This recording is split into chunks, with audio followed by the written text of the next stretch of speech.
This is the Bates Bobcast, our weekly podcast where we take a look at the week that was in Bates athletics. My name is Aaron Morse, and this week we are previewing the Bates football season with student body president and defensive lineman Walter Washington, along with head coach Mark Harriman. Plus, we look back on a combined 3-0 start to the season for our soccer teams. And we take a look at the Bobcat golf program, which is hosting the Maine State Championships this weekend. All that and more coming up on the Bates Bobcast.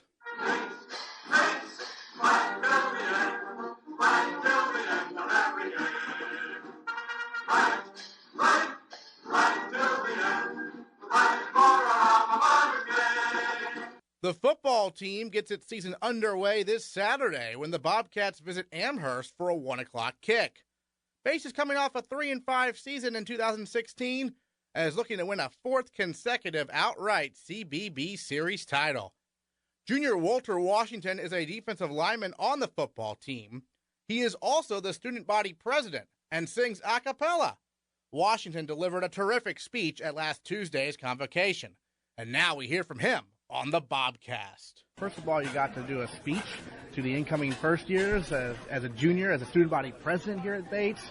And you really, you share that personal story about, your mom and her battling cancer and being cancer free now. What inspired you to tie in that real personal story to a general message kind of to the first years? I had been at a couple different convocations, obviously two beforehand. Yeah. I just wanted, my speech in particular to stray away from the normal, themes that surround Bates as an institution.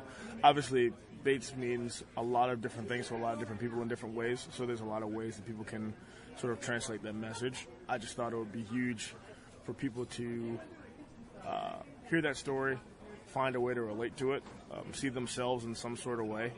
Like I said, it's even if your situation, whatever you're going through, is not as big as that one, there's going to be times where you feel like, this is just a lot. So, and there's a way in which the people that you meet here and the friends that you make here and all those things can help you get over it and get through it.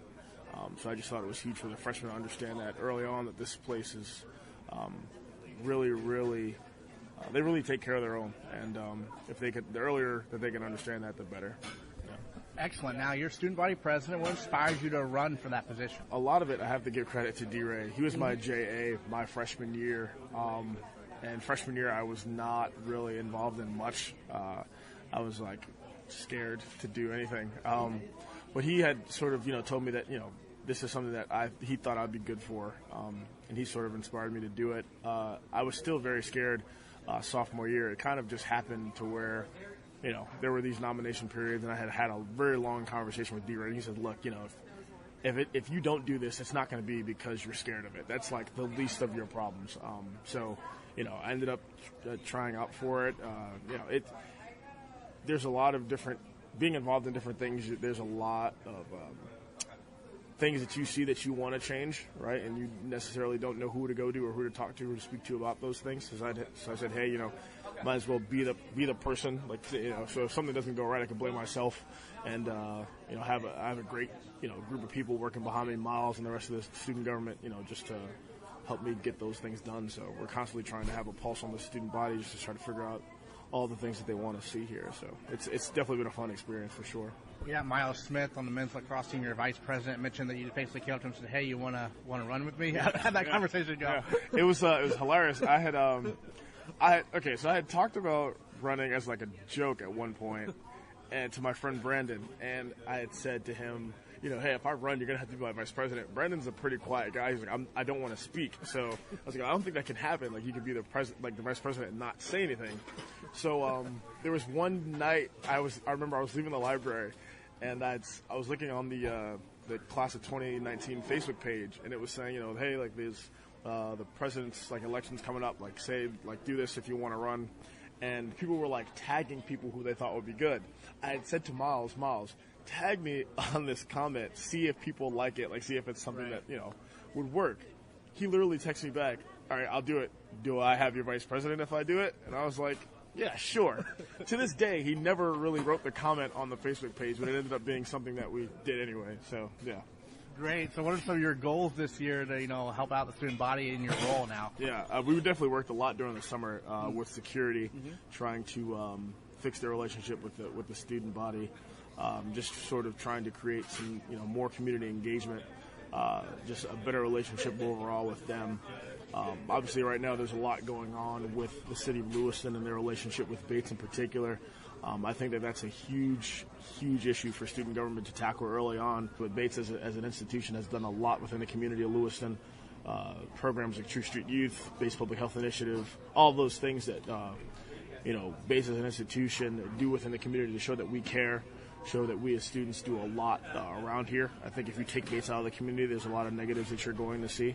So I think, just trying to bridge that gap and do as much as we possibly can so that there's, no longer this problems, throughout the weekends, just to try to mend the relationship between the Lewiston Police Department and Bates, and seeing how we could, I think it's going to take some compromise, but seeing what we can do to sort of mitigate, all the relationships with the neighbors and things like that. So I think that's huge. The SLQ requirement is something that we want to tackle. I know for me in particular, that was something that I had, thought about early on, just someone who wants to go to a postgraduate institution and having to take, science classes and math classes, things like that. I'm not good at any of those things. So, it's definitely going to make my GPA a little less lucrative than, another student who doesn't have to take those things. So trying to figure out where we can work with the academics, or, even if, they don't want to abolish it completely, we should be able to take 1 to 2 of them pass-fail. If that doesn't work, if you're going to force us to take these classes, how about adding things that we're going to need in the future? Teach us how to do our taxes, teach us how to invest, teach us how to do real estate, things like that that's going to help us in the future. There's definitely a lot of other things. The health centers come up.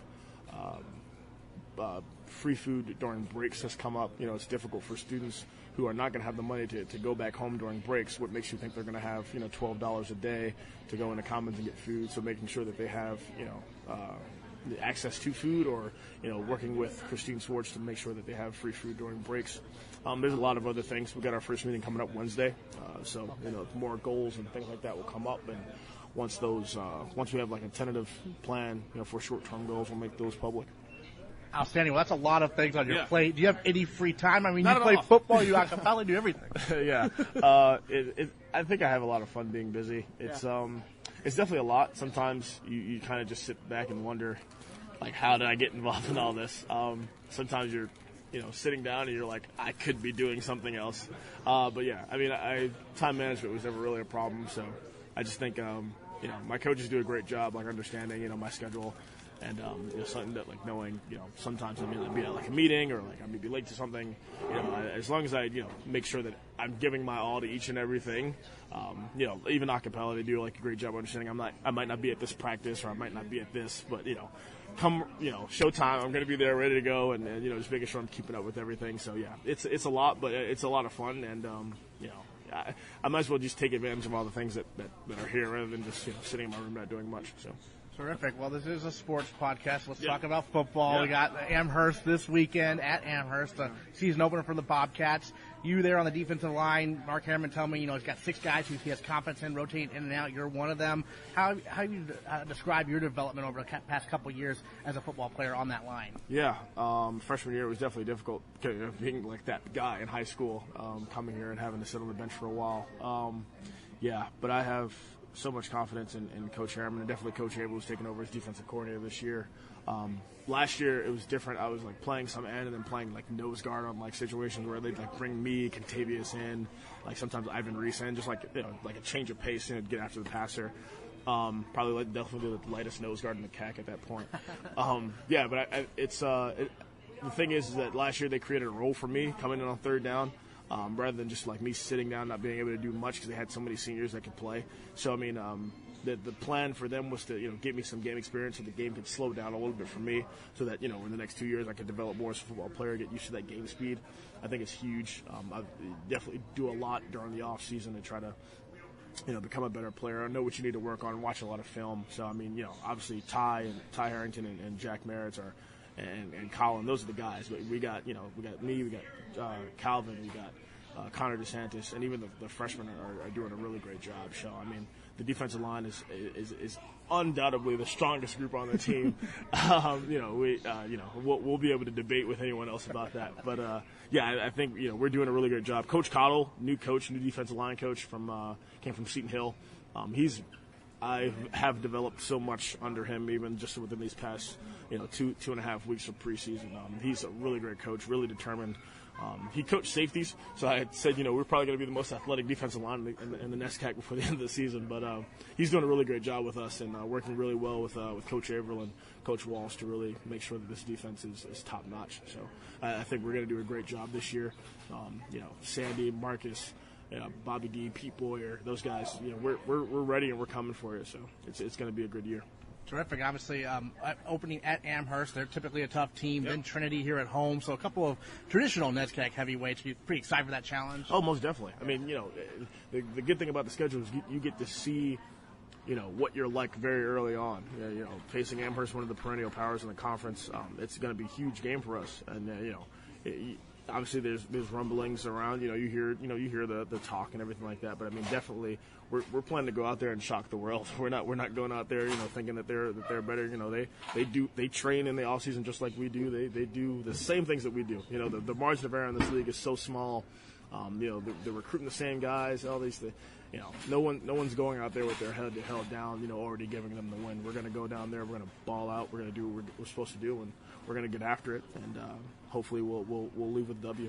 Excited to have an extra game this year? It's huge. Yeah. I mean, it was there was talk about it my freshman year. I never really thought it would happen. I was even talking to Coach Harriman, who had said a while back that he was looking at one of the old itineraries from one of the coaches' meetings, and he was saying that a very long time ago, number one item on the agenda was adding 9 games to the schedule, and it took so long for it to happen. So it's definitely huge. I think it's a little bit different just because you don't get that scrimmage in the beginning or a joint practice now that we do with Colby, just to sort of gauge how you are against other teams, get that situation. But the coach have done a great job putting us in a lot of competition situations against the offense, putting us in a lot of game-like situations to just understand how we handle those things and type of calls we're going to get, things like that we're going to see in certain situations. So they've definitely done a great job preparing us for that. So I mean, it's we're going to see what happens in the first half, but no one's going out there being tentative because you haven't gone against any other competition. It's full tilt from the first whistle. Well, last question for you. Any other thoughts on this upcoming school year? Because you've got your student government, you got your football, you got your a cappella. Any other thoughts on combining all 3 of those, and hopefully will be a great year? Like I said, it'll definitely be a lot. Yeah. I think the biggest thing I think is, as far as student government is concerned, just transforming that organization, to becoming more student facing. So anything that we possibly can do, more events, things like that, just to make sure that we're constantly having a pulse on the desires and issues and the concerns of the student body is really, really important. Acapella is really big at Bates, bigger than what I thought it would be coming here. People really love it. I think, there's auditions were this past week, a huge turnout. New members are confirmed after yesterday. So I've got Parents Weekend coming up. Less time to practice because Parents Weekend is 2 weeks away instead of 3 weeks this year. But, that'll be fun. Parents Weekend's always a huge deal, so I'm sure everybody will come out to that. And, it's a lot, but, I mean, it's really, really fun. I think, Bates is a great place because it gives you the ability to do everything that you want to do, right? And it has all the resources to make sure that you're at your best while you're doing it. So, I mean, I wouldn't rather be anywhere else doing all the things that I love. So I'm looking forward to a great year. To listen to Washington's convocation speech, head over to bates.edu. For some more X's and O's, we take a look at the upcoming football season with head coach Mark Harriman. This begins your 20th season as the head coach here at Bates. Has the time flown by? How do you look back on your career so far? Well, I've enjoyed every minute of it. We obviously every season has its challenges, some bigger than others, depending on the year. But Bates is a special place, and I've enjoyed certainly working with the people here, and obviously with the players that have come through the program in the last 20 years. Now, this season, a little bit earlier than usual, you mentioned the extra NESCAC game, but so far your impressions of training camp. I know One day, Coach Capone sent out a tweet saying it was the best practice he'd ever seen. So obviously, there's been some good practices. Yeah, no, I think our guys have really responded. There's a little more sense of urgency because of one less preparation week than normal. Obviously, in a few years, guys won't know any different. But the guys from last year, I think, understand that we've got to be up to speed quicker than normal, and I think the guys have really embraced that and done a great job. Terrific. Let's start with maybe some individuals who have stood out to you in camp of maybe guys we should expect to take the next step kind of in their development this year. Yeah. Well, I think starting up front, a couple of guys that have really impressed me, Mike Cronin, who's come back and really looks good, that had a great offseason and has done a great job, and Dan Marino. Both those guys have really, I think, from where they finished last season and where they are now, have made great strides. So that's going to be a big plus for us. And I think, the development of our skill guys. I mean, there's some guys that have played a lot for us. There are some guys that, even though they're juniors, last year was their first year on the field for us.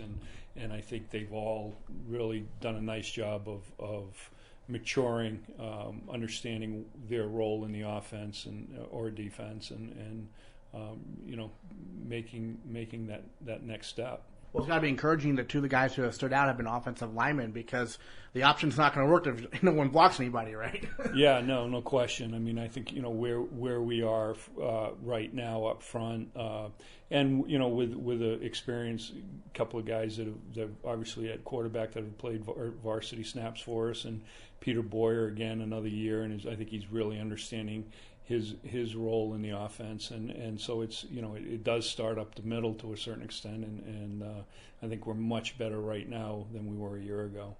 All right, well, let's go position by position a little bit. Tell us about the quarterback position. Obviously, Sandy got a lot of playing time last year as a starter. Matt Golden got some playing time late because of Sandy's injury, and we got some first years competing for some time, right? Yeah, I think we've got two guys that have, as I said earlier, both have varsity experience. Sandy's going to be the guy that's going to get the nod right now. I think we've all got confidence in Matt as well. And the two young guys, both Costas, Anthony and Brendan, have done a good job. So it's a solid position. I think obviously the experience is a huge factor, and it's nice going into this season with two guys that do have varsity time under their belt. And then Frank Williams, team captain, was explosive last year, especially in the game against Williams, but a number of other games as well. Are you going to try to, I know this offense likes to kind of spread it around with their slot backs, and you like to use the dive back a lot, but are you going to try to find some creative ways to get the ball in his hands in the open field, hopefully? We always are looking for ways to get him in space, and I think McCoy Nichols, another guy that both those guys, if we can get them in space, have an opportunity to make some big plays for us. Sometimes that's easier said than done, depending on our opponent and how they're matching up. But certainly, if they're going to allow us to isolate people on Frank, then that's a huge plus for us. On defense, Tyler Harrington, Jack Merritt, Colin Richardson, those guys are really big up front, right? Yeah, having those 3+ Connor DeSantis and Walter Washington, who all played significant snaps for us last year, that's a really solid group. We feel really good about that. A solid 2 deep. Calvin Johnstone's really come on as well at defensive end, so we'll be rotating people through there, which we have in the past. But I think that sometimes we're rotating guys more to get them some rest. Than I really feel this year that those 6 guys can give us quality snaps. Last year you graduated Mark Upton, one of the great players in recent Bates memory. So linebacker position, Max Brushy's back, healthy. Any other guys who need to step up there at the linebacker spot? Yeah, the 2 guys that will be going with Bobby D and Chase Fulton have both played some for us, and in situations. Obviously, they were behind 2 guys, both with Mark and with Sam Francis, that played a lot of football here.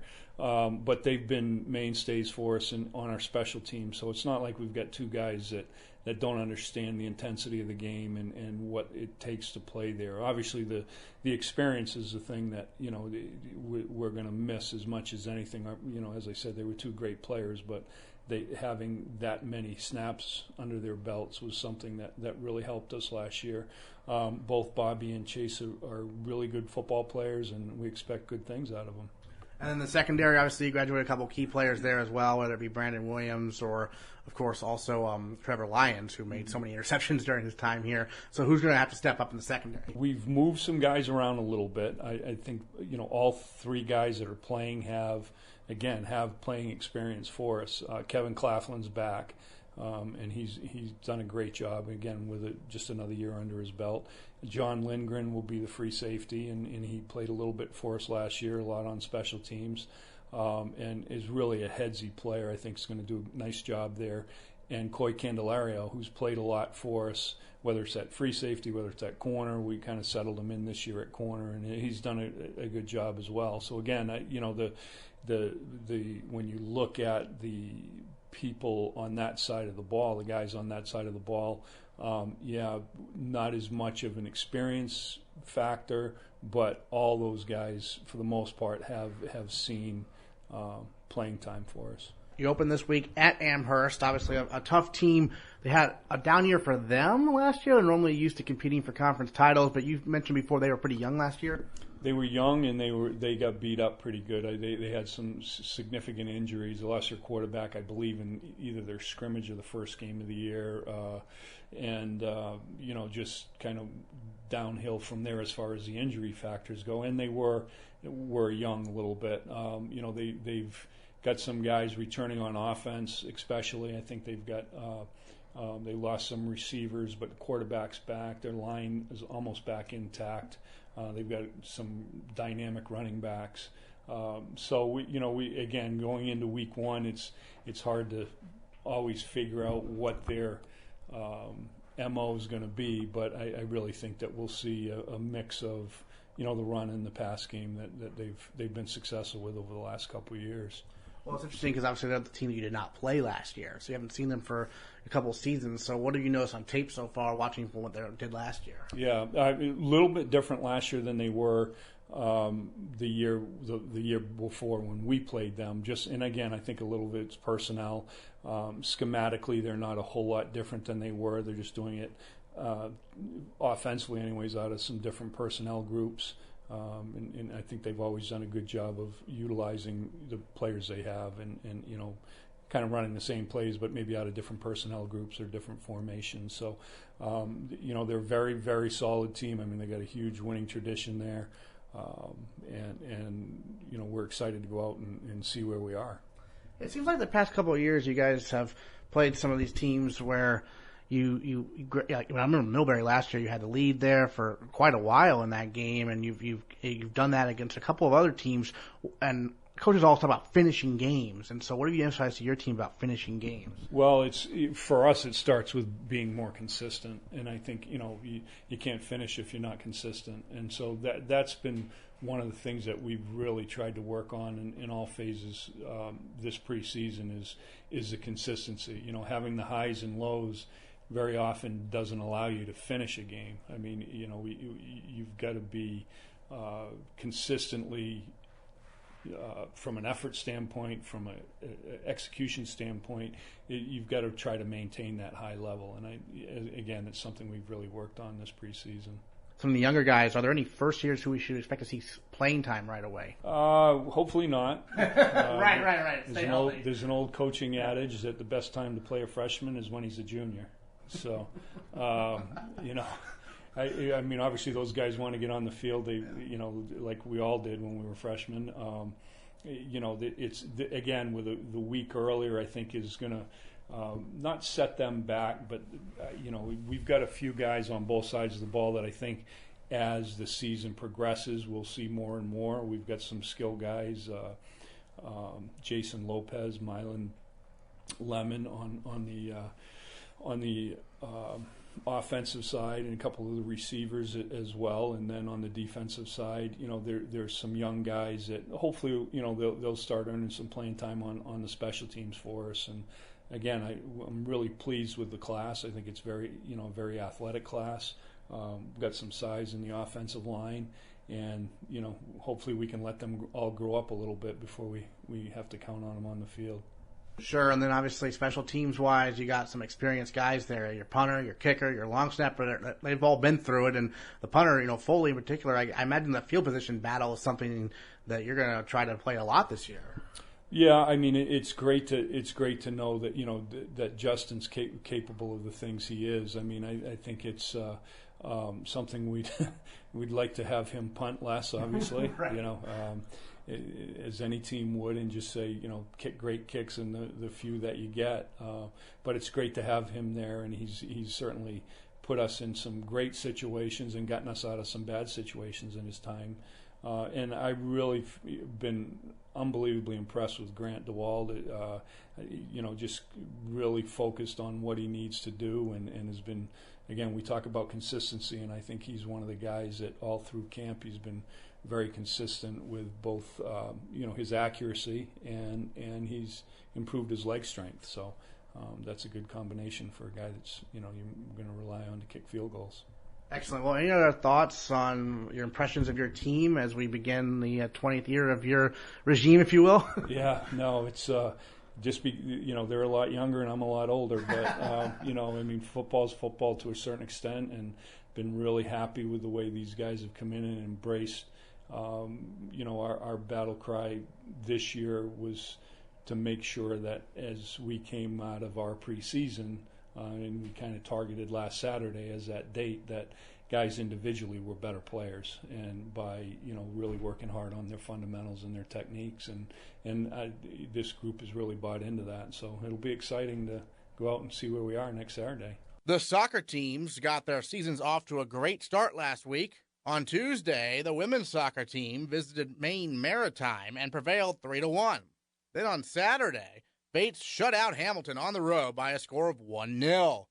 Junior Olivia Amdur scored the game winner against the Continentals, and senior captain Sarah McCarthy made 11 saves in goal on her way to recording her 6th career shutout. For her effort, McCarthy is our female Bobcat of the week. Everybody stayed really composed. Hamilton came at us with a low-pressure system, which we weren't used to, but everyone just stayed calm and adjusted as the match went on. I think everyone really was bought into Coach's plan and trusted in each other, so we were able to just stay connected and really just stay focused and shut down any true opportunities they had. Low-pressure system, that sounds like a weather term. What does that mean in terms of soccer? So it just means that they allowed our backs to pass the ball around and to take the ball forward if they wanted, but they wouldn't really put significant pressure on us until the ball got around midfield. So essentially they would wait for us to make a mistake, and it honestly worked to our advantage because we didn't make very many mistakes out of the back. So. Terrific. Now you're a senior now. You're also a captain for this team. So what are some added responsibilities you have this year? I think some added responsibilities are just making sure everyone feels like their role on the team is important. Just making sure that everyone feels welcome and knows that they have an important role on our team. And then just overall being a link between our coaches and my teammates, and just making sure that we're all working together to hopefully achieve some of our goals. As the goalkeeper, you have some added responsibilities in terms of leadership during the match itself. I mean, you have to be pretty vocal, right? What's kind of how do you approach your leadership on the field during the match as a goalkeeper? Well, I really tend to get caught up in the heat of the moment. So this year, as a senior, I've been trying to stay more focused and just make sure to keep my backs in a good shape and make sure they're marking, and then moving up the field, make sure that if there's people making runs at the midfield are tracking their marks. And so basically just making sure everyone's doing their job. You got a pretty young but pretty talented supporting cast there on defense. Mackenzie Kelly, Adina, they're both sophomores. Sarah Gutch is back. That must be nice, right? Yeah, definitely good to have Gutch back. Mac and Adina played some great minutes for us last year, and it's really good to have them again and in shape and geared in for this season. You got to play right away when you were a first year, got some minutes there, and you've been starting pretty much every match since then. So how valuable was that to get that early playing time? What do you remember about your first couple years? I remember the first time I got to start, I was a little nervous, but my captains kind of took me in and said, we believe in you, and Kelsey believes in you, and that's why you're going to get to do this. And I think it's proved to be invaluable now to have so many games under my belt, and with different defensive lines and playing different teams, I always know, what forward has certain tendencies, and it's definitely been good to have a lot of minutes. For sure. And then you're originally from Long Island, so tell us, back when you're making your college decision, what led you up here to Maine to Bates? I was looking at a lot of small schools. I felt like it would really be a good option for me to go to a small school. So I was speaking to a lot of NESCAC coaches, and nobody was as nice to me as Kelsey was. And then when I got up here for my visit, I could tell that Bates was definitely the community for me, just in terms of academics and the way that the team interacted and the way that students on campus interacted. I knew that I would find a home at Bates. For you as a goalkeeper, how do practices differ from like the other players on the team? Yeah, so we have our own separate coach. So usually we'll warm up together with the team, and then maybe go through a quick technical warm up, just so that if we do get a pass back, we're not spitting into the wind. So we'll go through that, and then usually we'll go off with our coach for about half an hour to an hour and go through some specific goalkeeping sessions, and then come back and join the team as we play in either a shooting drill or some full field scrimmaging. So it definitely is a different role than my other captain who's on the field with them. So yeah, Kelsey made a comment we have 4 seniors, one's injured and one's a goalkeeper. So it's definitely a different role, but one that I embrace. Well, you have a new goalkeepers coach this year. Tell us about him and any adjustments you've been making. Yeah, so Seb has been great so far. He has a really different style than our last coach, but I've enjoyed it a lot so far. The work we do is really specific to things that we bring up that either we want to work on or maybe we know an opponent might do. So it's definitely been a learning period for both me and him, but it's so far so good. Great. Obviously, Hamilton, the longest trip of the year, 6+ hours, almost 7 hours with stops and whatnot. So it must have been a pretty fun bus ride back, though, after that victory, right? Yeah, definitely. We were talking on the bus saying 2 years ago we went out and we tied, and the bus ride back was a little somber, but this one was definitely full of life, and people were really happy. What have you seen from some of the first years, and what have you told them about what it takes to succeed at Bates? Some of the first years that have been putting in great minutes for us, and we're really excited for what they'll do throughout their careers. What I've been talking to them about is just knowing that they're equal and that they can yell at me too. So I think that after a couple more games, they'll start to speak up and really feel more comfortable within the team. And then, of course, from an academic standpoint, we always try to get people to become the same major that we are and try to help them out if we've taken any of the classes they're taking in the past. Well, what is your major? What are you studying? I'm a rhetoric major, so I don't usually get too many other teammates that will join along, but I think there's one other major on the team. So. Dare I ask, it's only the fall, but as a senior, you're already thinking about what you're going to be doing after college? Yeah, I've started to think about it, but right now got to focus on the season. Excellent. Well, we'll keep up to date with that then. Sarah McCarthy, our female Bobcat of the week. Thanks so much. Thank you. The men's soccer team picked up a road victory at Hamilton as well, winning 2-1 in the Bobcats' first match of the season after their scheduled match with Maine Farmington got postponed due to weather. Sophomore Bofies Campolo scored his first career goal in the win, and senior Nate Merchant tallied the game winner. But our male Bobcat of the week is sophomore Peter Bakken. The Seattle native tallied the assist on both goals, using his head both times. On the first one, Yak did a really great dummy and then put in a really good cross. And then the ball was a little bit behind me, so there was no way for me to get it on goal. But I saw Bofies off the back shoulder of his defender, so I just tried heading it back across the goal to him, and luckily he was ready and put it in the back of the net, so that was great. And then the second one, that one was just that was about as ugly as you get for a goal. But they count all the same, right? So Julian just threw the ball into the box off of a throw-in. It was just a long throw, and I just flicked it on with my head, and Merch was ready. So he just headed it into the back of the net. And so it was great by both of them. They were on their toes and ready and anticipating me to win the header, which was really what caused the goals. After you do the header, is it kind of slow motion as you watch it go through the air?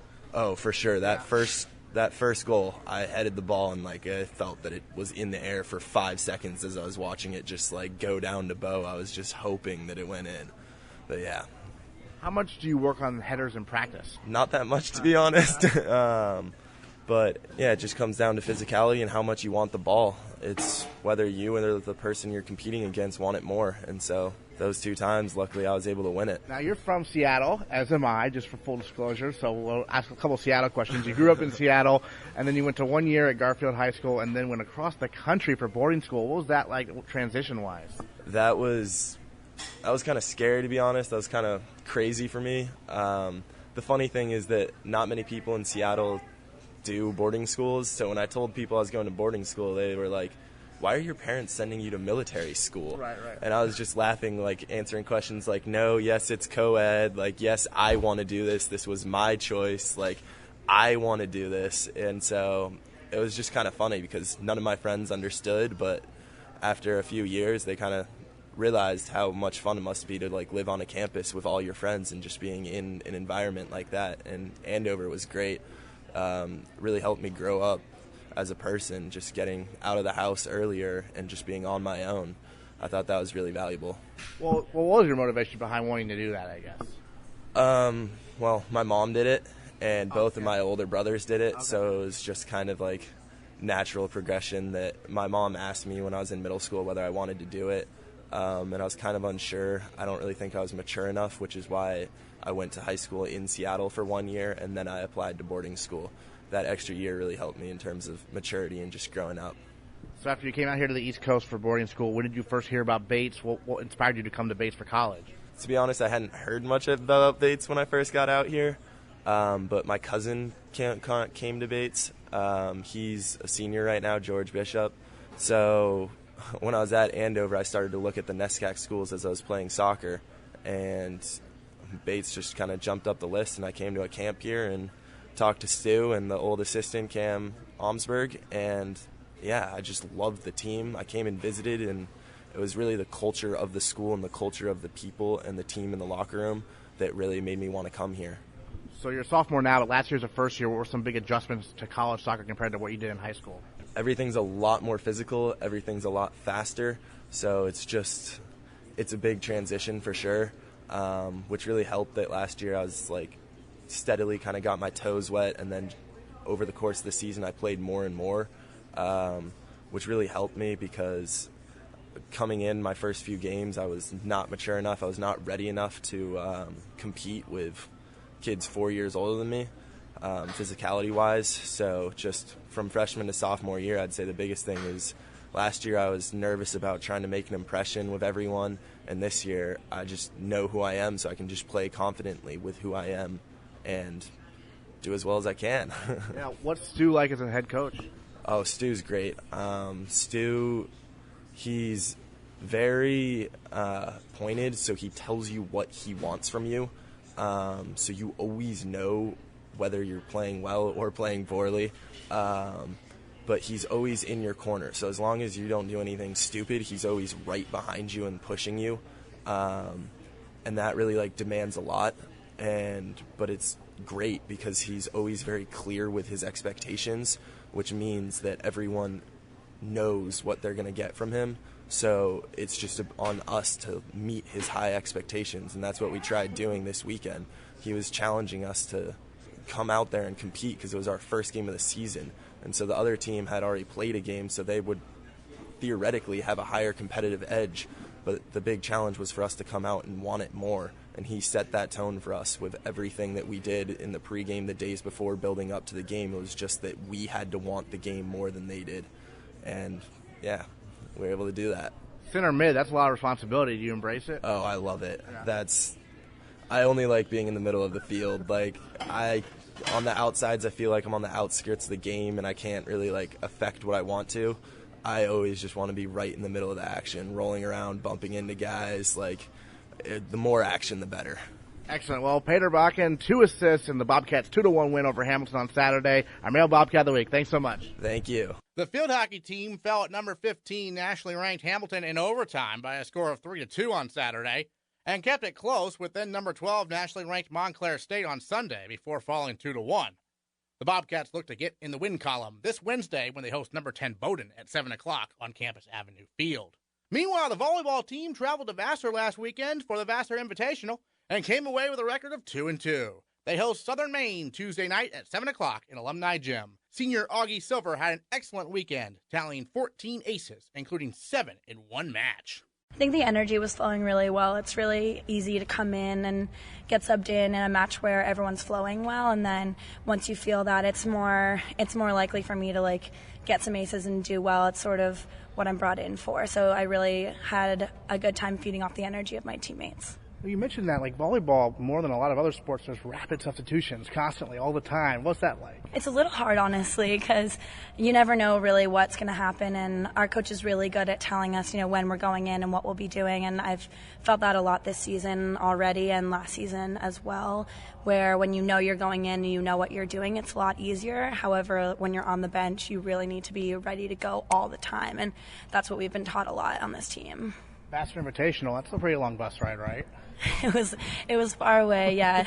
Getting off a 6-hour bus is never easy. So what was that experience like? I mean, the other teams went to Hamilton, so everyone had a long bus ride this weekend, it seemed like, right? Yeah, definitely. It's honestly a good bonding time between us, and we're all on the bus together, watching movies and playing games and helping each other with homework, for one thing. But, of course, it's hard to jump off the bus and be ready to go. I would have a hard time doing homework on a bus. How do you pull that off?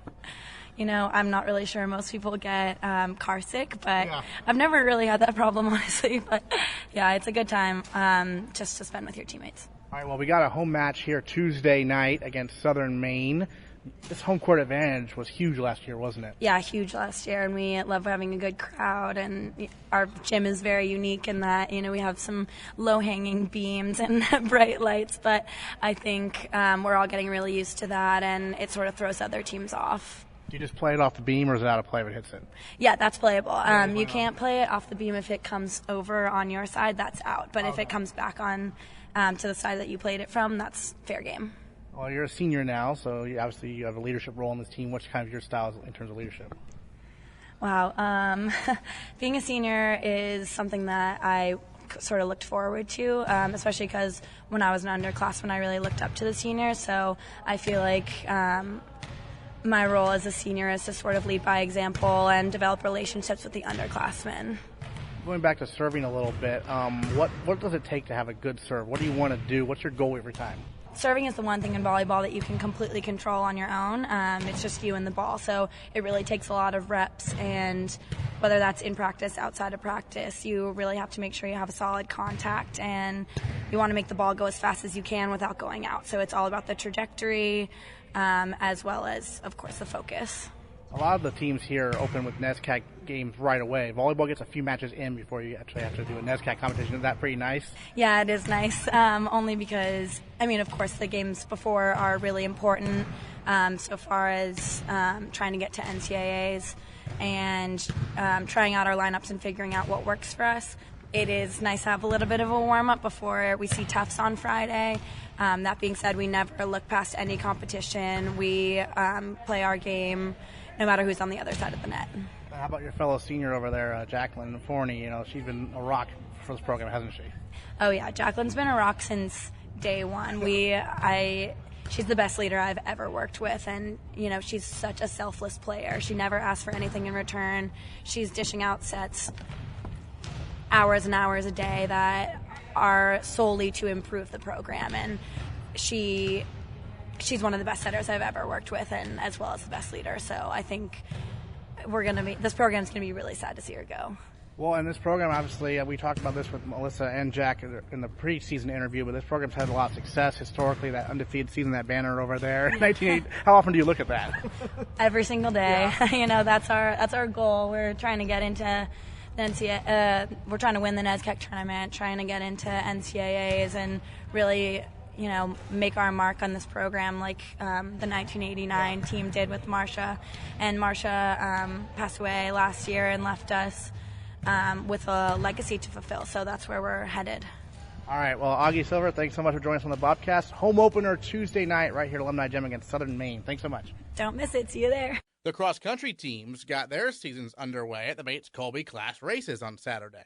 The Bobcat men and women prevailed in all 4 races, and senior Catherine Cook and sophomore Olivia LaMarche led the way, finishing in an exact tie for first place. For their performances, they are NESCAC Women's Cross Country Co-Performers of the Week honors. And they joined the Bobcast to talk about their first place tie and more. Captain, has that ever happened in a race for you before? I have really intentionally tried to cross at the same time, but I think even how hard we try, it's never an exact tie. So it was pretty exciting this time that it was. And what was that experience like for you, Olivia? Yeah, it was definitely exciting. It was really good to stay with someone through the whole race because, usually even though we try to stay together, by the end there's kind of someone's, feeling better and they end up a little further ahead. So it was kind of fun to cross together. Absolutely. Well, last year you ran a lot with Jess, obviously. We did a whole video about it, but now Jess has graduated. So Olivia possibly someone you might be running with this year? Hopefully, I think that is what that's what I'm aiming for. It's exciting with every new season to see who is running with who, because each season we add new people, we lose a few people, and so far it looks like Liv and I will be maybe having the same times with races, and so it'll be fun to just talk through that. That's what Jess and I did a lot in the past, was we would talk to each other and really lean on each other if we needed it, and I think that's probably what will happen this year if all goes well. Yeah, obviously things could change. It was just the first race, almost like sort of a warm-up, was it, this past weekend, basically? Yeah, Jay kind of told us to treat it a little bit as a scrimmage, just to get kind of back into the swing of things, back into racing. Going into our race next weekend and going to states and everything to just get the team back together, back at it. I know Jay was really impressed with how strong you came on last year as a first year towards the end of the season, and what allowed you to have such dramatic kind of development over a course of one fall. I think just gaining confidence as I went into more and more races. With each one, I grew more accustomed to the sport of cross country and what my strengths are as a runner and how to take advantage of that. And also just being on such a strong and supportive team really helped pull me forward. And last year the team obviously went to nationals for the first time in a few years, and first time during your time here. So how cool was that experience? That experience was incredible. So leading up to it, I think our team has never been one to think too far ahead about what could happen in the season for fear of jinxing it and for just stressing people out. And so I didn't think about it until it was about the week of, or until we were sure that we were actually qualified. And going as a team was, it was more fun than anything. It was just a great experience to be able to say that, yes, we made it there and that we had that experience to run in Kentucky. It's probably the second and only time that I'll ever go to Kentucky. And hopefully we can see some other really exciting victories. If not that, some other things I'm sure will develop out of this season. Absolutely. And Olivia, obviously going as a first year, I mean, did you realize how special of a thing that was? Because it's like coming in right away, we're going to nationals. Yeah, I think the fact that we didn't really talk about it, it's never an expectation going into the season, and throughout the season we're always just looking ahead to the next race. I guess, I never really considered nationals as a possibility. So then when we made it, it was super exciting, and everyone kept saying, wow, this is rare, this hasn't happened in a while, and I was like, I guess it's pretty cool that I got to go to. For sure. Catherine, Bates Invitational coming up this weekend. Mm-hmm. So you get to compete against some tough squads there on your home course, though. How cool is that experience? We always joke about Pineland being the most difficult place just because there are so many hills, but it's something that our whole team has run so many times. We do it usually twice a week, depending, like weather permitting. We're there we're at Pineland every Sunday at 8:30 in the morning for a long run, and we're there just about every weekend for a workout. So it's running at Pineland and having Bates Invitational, I think we're looking at to see more like the kinds of strategies that Bates can develop, because we know our course well, and it'll be really, and that does give us a little bit of an advantage, but we're also just such a strong team of runners, and I think another strength of ours is working together, and I think this next race will be another chance for us to demonstrate that. The men's and women's golf teams host the Maine State Championships this Saturday and Sunday at Martindale Country Club. Last weekend, senior captain Bennett Saltzman and senior captain Kelly Wasserman paced their respective teams at the Bowdoin Invitational, helping the men defeat Bowdoin and Colby and helping the women finish in second place. We take a look at their performances and the outlook for both golf teams. Bennett, we'll start with you. Bowdoin Invitational this past weekend. You had the low score for the team, so what was working for you out there on the course? First off, thanks for having me on. It's exciting to be on the Bobcast. The Bowdoin Invitational, it's a course that suits my eye, and the second day I got the putter rolling and made a couple nice putts, which will lower the score pretty quickly. So it was a good day out on the course, just keeping the ball in play and playing smart golf as our coaches emphasize in practice. So not taking any unnecessary risks maybe necessarily? Or? Yeah, well, there's a few out-of-bounds stakes that can creep up on you if you're not careful. So knowing when to pull driver and when to hit a hybrid off the tee, when to lay up and when to go for it. It's those type of decisions that we talk through before the round that you try and execute on your game plan. Great. And Kelly, you were one of the top finishers on the women's side among all three of the schools there, Bowdoin, Bates, and Husson. So what was working for you out there? Yeah, thanks for having me too. My driver was going really well this weekend, so I hit many fairways and it made the course a lot easier, so I wasn't hitting out from trees. So it was nice. Nice. And then you're both captains, so I want to ask you about that role kind of. First of all, I'll start with you, Kelly, because the women's team is basically you, Chelsea, and then 3 first years. So what's that dynamic like? Because it's a fairly, small squad. Yeah, so last year we had 3 seniors graduate, so they were replaced with 3 freshmen. Freshmen seemed great. Only 2 played this weekend, and they were a little nervous the first day, but I think that they did a great job pulling through, and they scored pretty well. Yeah, and what do you tell them about what it takes to succeed at the college level in golf? I just told them to have fun the first day. Whatever they scored, it was fine, so they seemed to have a good time. Excellent. Now, Bennett, the men's golf team, a little bit larger, and there are some first years there as well. So, but in terms of in general, as being one of the captains along with Matt, what are some of your responsibilities? Yeah, well, we had 2 great captains last year and the year before, so it's building on their legacy. Expanding the program, so we'll have a season in the spring, making sure that we are competitive in practices and always on top of where each individual player is, so we can put the team first. It's really a team first mentality this season, so if you know that someone else is playing better, it's putting your hand up and being like, Coach, I think that person should be in the lineup. Everything that we can do to help first years adjust to the school as well is sort of in our role as captain, because it's not easy to balance academics with a D3 competition and practices every day where you're out there on the course playing 9. So it's a process to help first years in that regard.